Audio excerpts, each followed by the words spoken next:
Now we begin Chapter 2, Solutions of Nonlinear Equations. In this chapter, we'll try to find solutions for equations of the form f of x equals 0. We'll consider various numerical techniques, such as the bisection method, fixed point iteration, Newton's method, and its variance. And we'll use some techniques to find zeros of polynomials at the end of the chapter. Let's go to section 2.1, the bisection method. Here, the objective is to find the solutions for f of x equals 0. The bisection method is also called the Interval-Halving method. And for the given problem and for the given interval having a solution, and each iteration will try to halve the interval and narrow down the solution. So the method is quite simple. For the method, we need some assumptions. The function f must be continuous in the interval ab, and f of a and f of b, the product must be negative. That means that at one point, and the value is negative, at the other point, the function value is positive, so that the continuous function f should have at least one solution. Now, finally, we assume that there is a single solution in the interval. If it is more than one, then we can choose a smaller size of interval which has only one solution. Okay. This is the pseudocode. Okay, AB user input. So inside the algorithm, that will be A1 and B1. And P1 is the midpoint. And this portion is iteration. Okay. Now for each nth step, okay, here left endpoint is an and right endpoint is bn. Now the midpoint is pn. Okay. First, we measure the function at the midpoint. Once the value is 0, then pn is the solution, so we can stop. If not, here f of an and left endpoint and midpoint values are measured, and if their product is negative, that means that one side is negative, the other side is positive, so that in this subinterval, the solution exists. So that now for next iteration, an will be used for the left endpoint for the next iteration.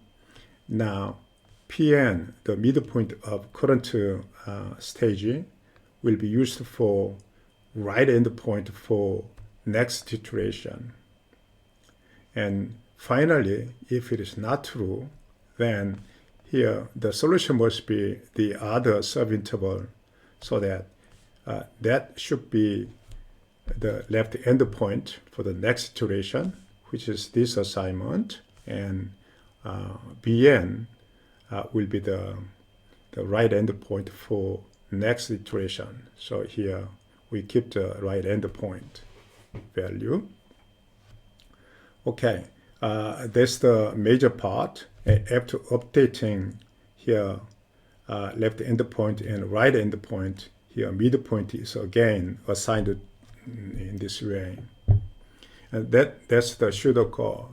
So in each iteration, we try to see where the solution is, and then try to make the interval halved.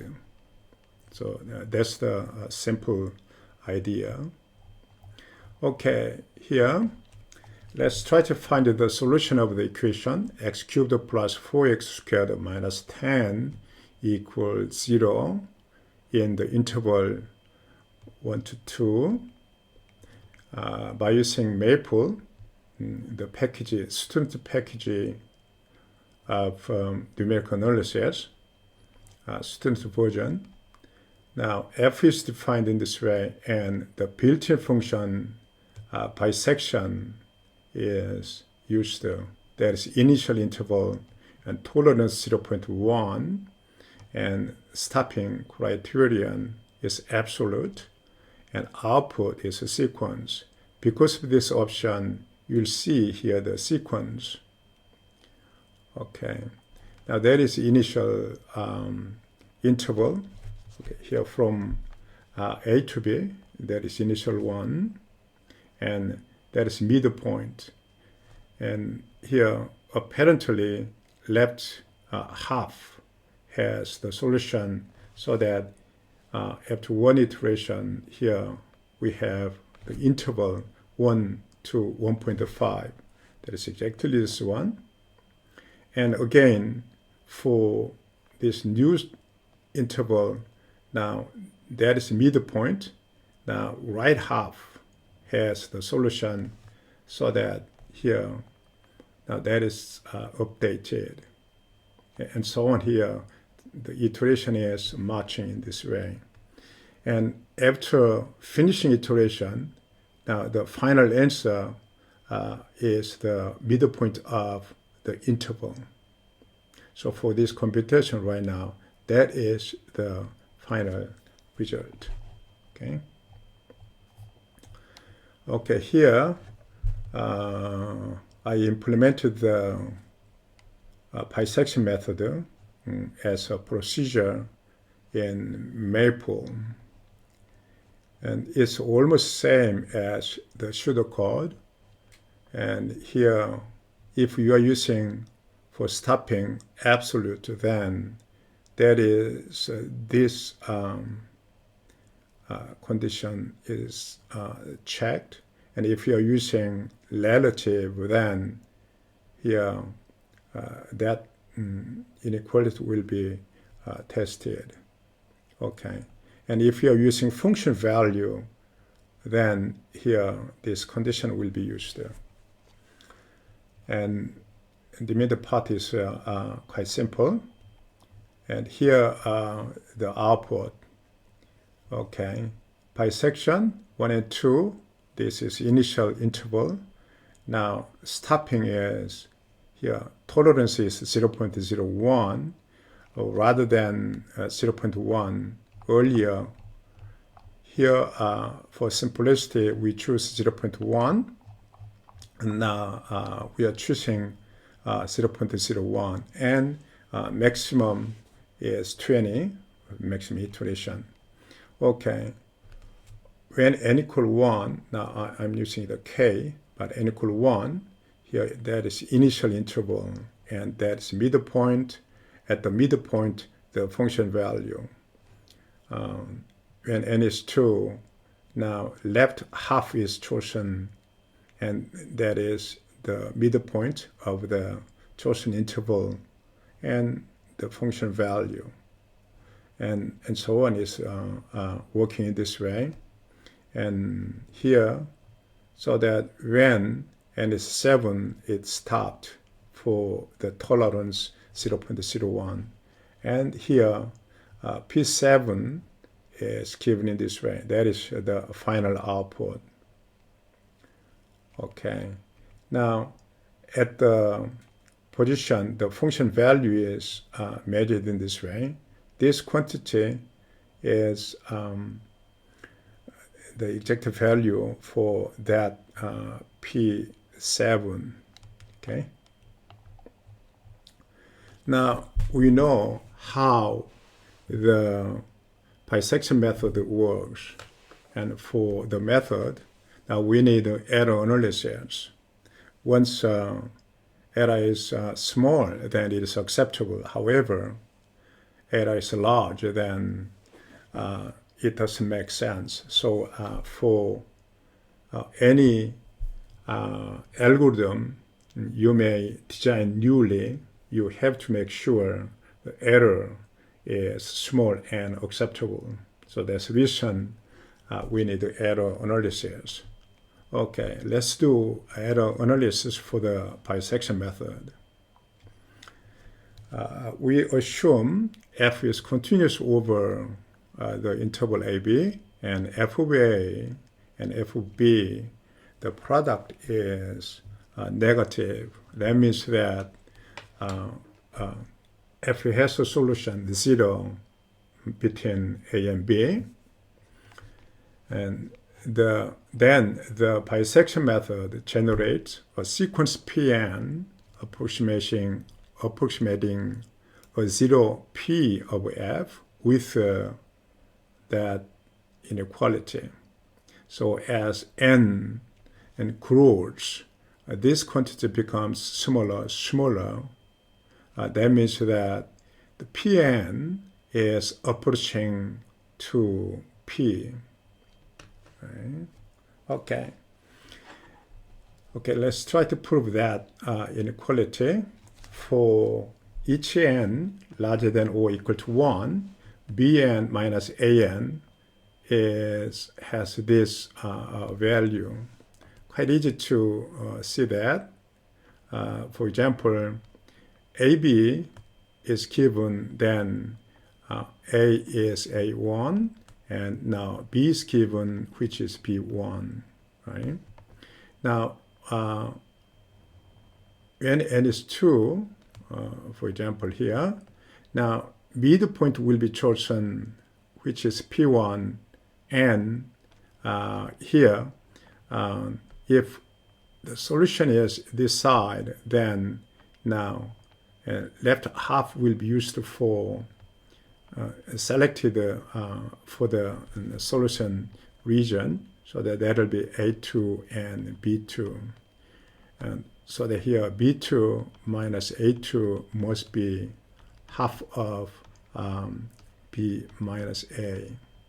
And one more time, here for this interval, now P2 will be the midpoint, and then, for example, this may be chosen. Then here, go down here, and here, there will be A3 and B3, right?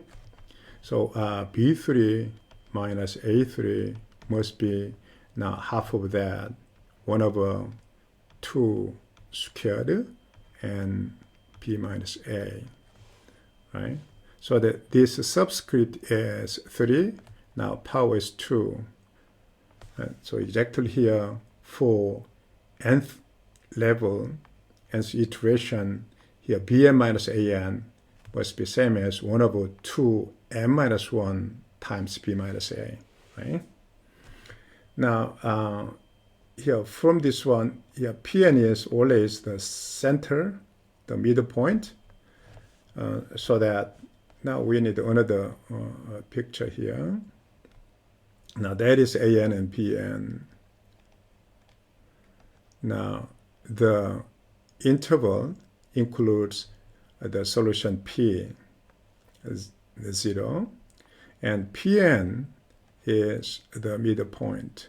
So P will be somewhere, either left-hand side or right side. Now, if we try to measure the distance between P and P sub n, then that distance here to there must be less than or equal to half of this interval, because P, that one is always less than or equal to that one, this one. That is a half of the interval length, right? So now we know Bn minus An is this quantity.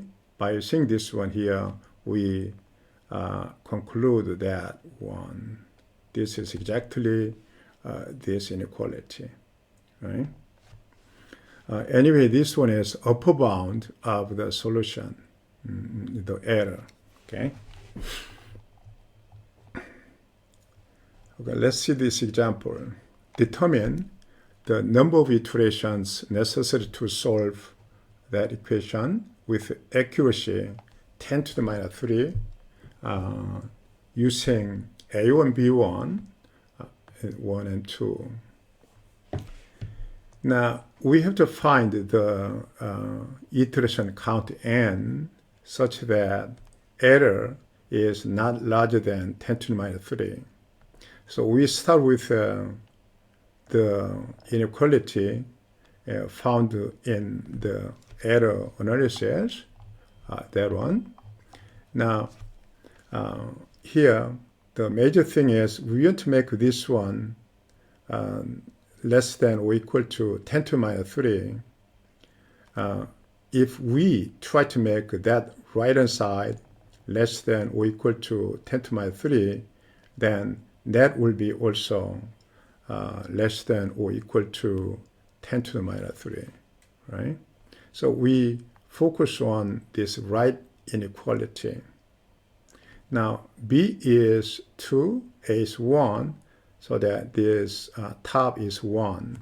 Now, we have to solve that one.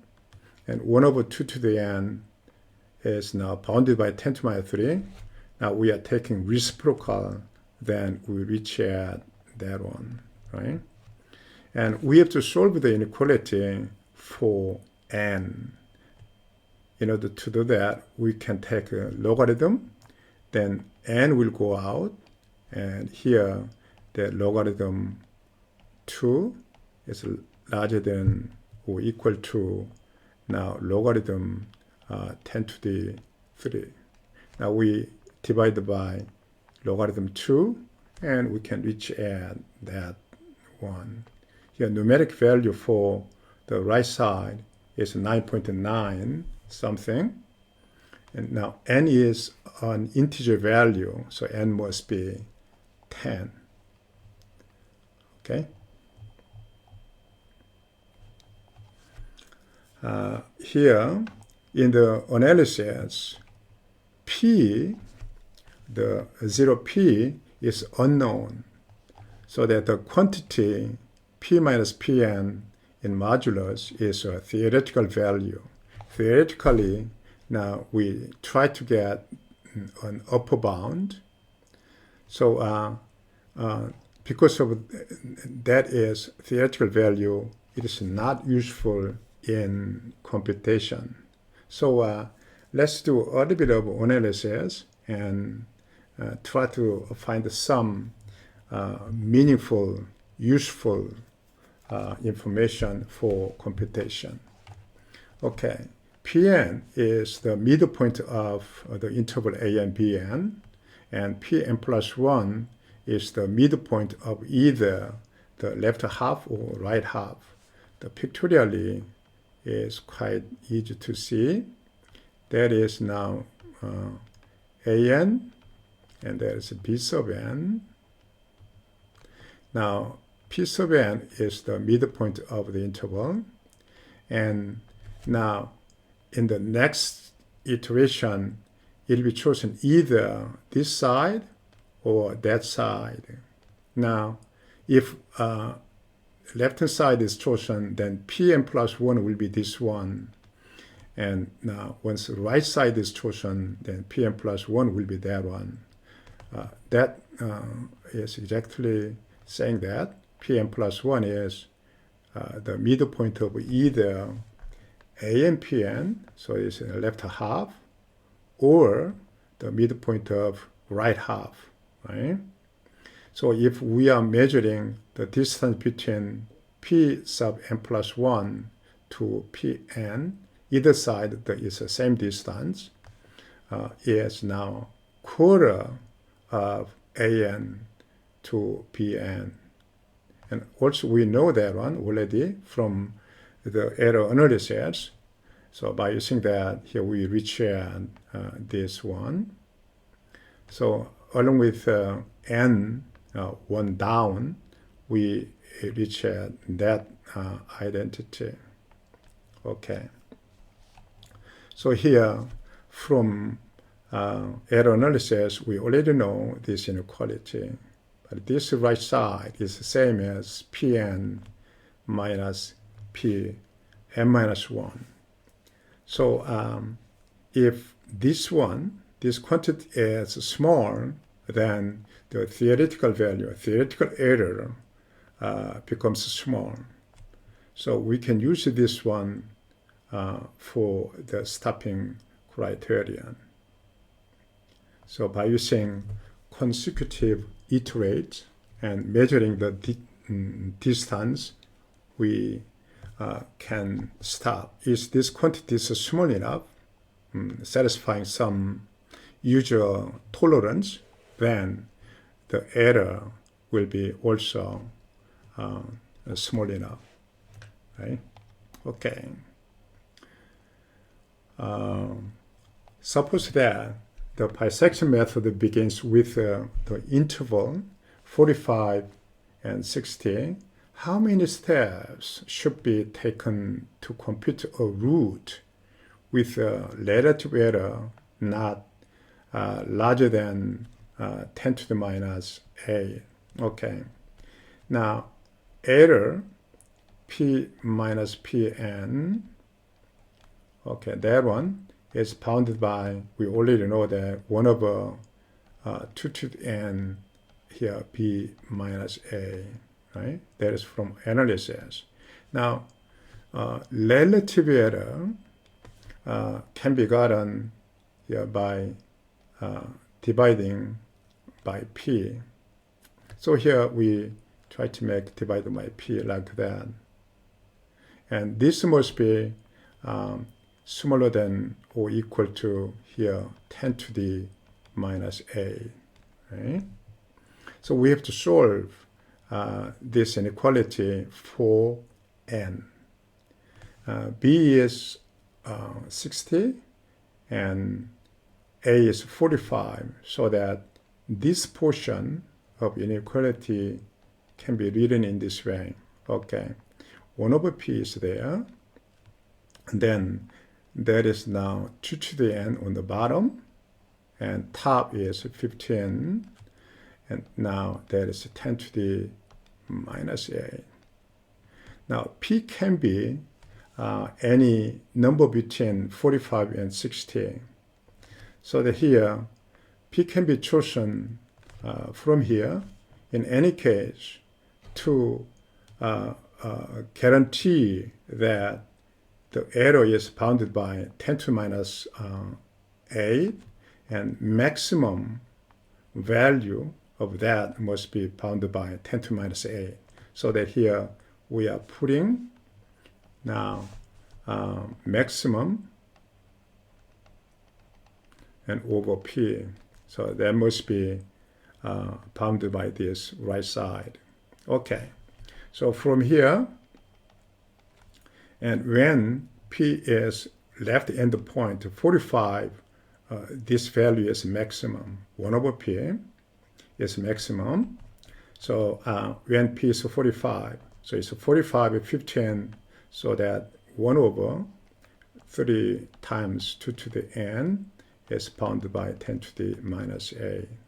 Okay, so taking reciprocal and divided by 3, here 2 to the n is larger than or equal to 10 to the 8 over 3. Okay, now as in earlier example, we take a logarithm, then n, and logarithm 2 is larger than or equal to logarithm and 10 to the 8 over 3, right? And divided by logarithm 2, we can get this inequality. Here, the right side looks 24 point something, so that the integer value must be 25. Okay. Okay, here bisection method can be implemented in MathTalent. Here I implemented it. Here input is the function and left and right endpoint and tolerance. Okay. Now by using error analysis, here for given A and B and tolerance, here we can make we can compute the required iteration, so that here iteration is the maximum iteration is now chosen from the given data. Okay, here f of A and f of B, and once the product is positive, that means that there's no solution, so that just return without doing anything. And now when here f of A and f of B is negative, then here we work on in this range.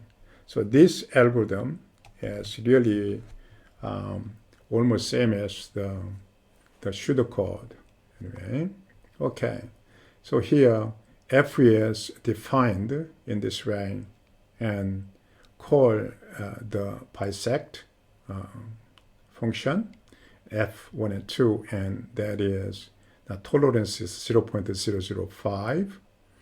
And here rather than p, we are using notation c, and that is c, and that is error, and the function value at c. Okay, that is the output. Now let's see this example. In the bisection method, does the limit exist? So that here the quotient is p minus p sub n plus 1 and over p minus pn. The reason this question is made is here. And earlier you learned linear convergence. That is now later error like that is bounded by C1, which is less than 1, and now P minus Pn. Once this inequality for n, for every n, is satisfied, then the convergence is linear. Now, dividing by P minus Pn, and we see in this way. So that once the limit and upper bound exists, then if upper bound is less than 1, then here that is linear convergence. Now, rather than asking the here the limit is bounded by 1, here we ask only existence of this limit. Is it true?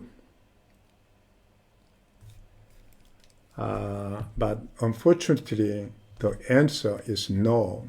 Okay, let's see an example. Okay, it's iteration, so that the left endpoint and right endpoint.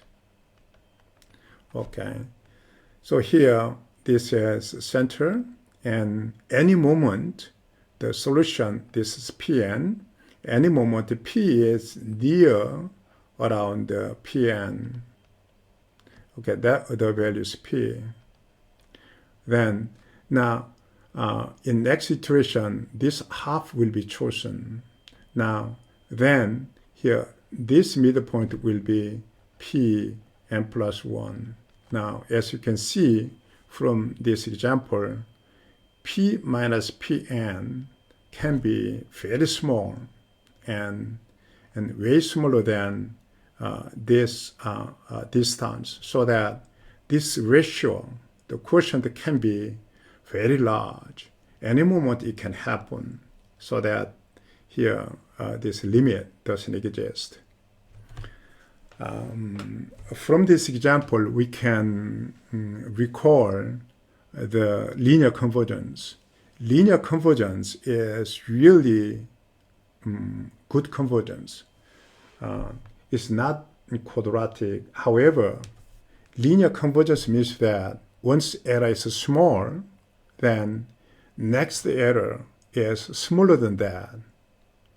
But for bisection method, we know the upper bound, and upper bound, the quantity is halved in each iteration. However, at some point, error can be small. However, anyway, the next error is not smaller than the earlier error. So it's not really linear convergence. So linear convergence is now, because of this property, it's really good convergence. And it's not quadratic. However, linear convergence itself is really good one. And bisection method is not linear convergent. Okay. Okay, that's the end of the section. Thank you.